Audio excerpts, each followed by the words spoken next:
I wanted to give you an opportunity to introduce yourself and just kind of talk a little bit more, if you could, about just the challenges that you have faced. I think that everyone has been facing now with COVID. Well, I have been here in Orlando working at WFTV, the ABC affiliate television station, for what has it been 28 years now. Started in 1992 as a reporter, and then was weekend anchor, and then morning anchor, and now have been anchoring the noon and the 4 o'clock newscast for about 6 years now. So I feel like I've done every job in the newsroom in terms of being on air. So, yeah, COVID has changed our lives personally and professionally.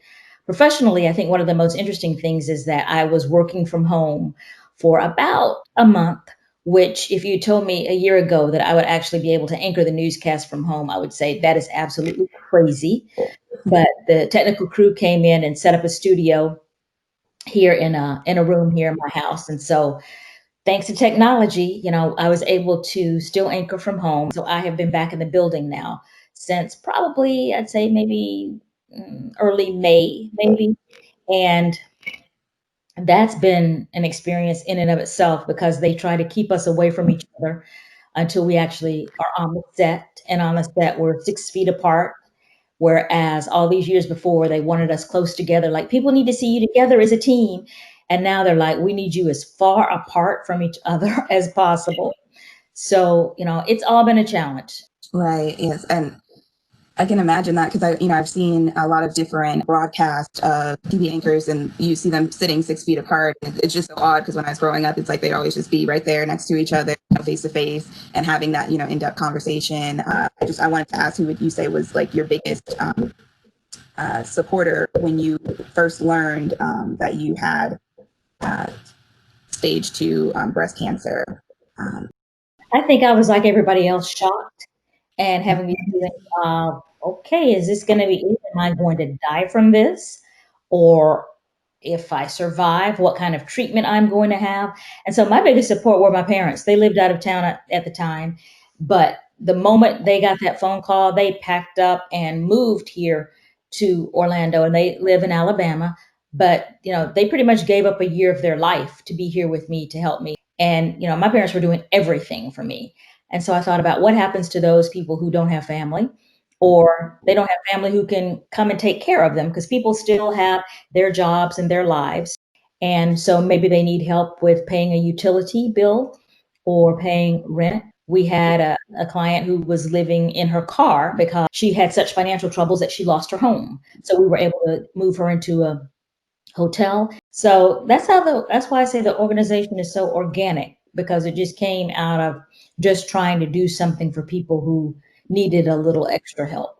Absolutely. I think that helping in the littlest ways is so important. And could you tell us a little bit more, just talk to me about how important it is, I think, to have early detection? Early detection is the difference between surviving breast cancer, or any kind of cancer really, or not surviving.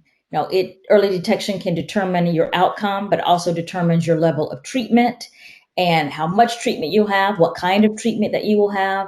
So it really does make a difference. People need to take it seriously.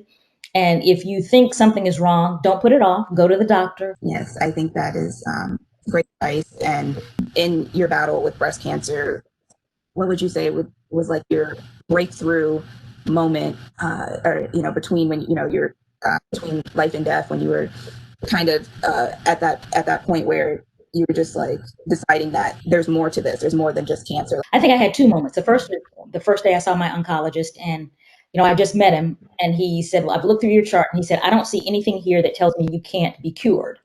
And so I was like, "Oh, okay."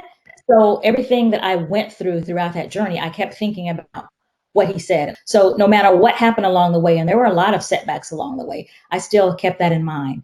And then after it was done, I was reading a book by a pastor in Oklahoma who talked about this Hebrew word that means purpose. And so after I read that book and started thinking about, okay, well, there must have been some kind of purpose in cancer, that's when I set out to find out what the purpose was.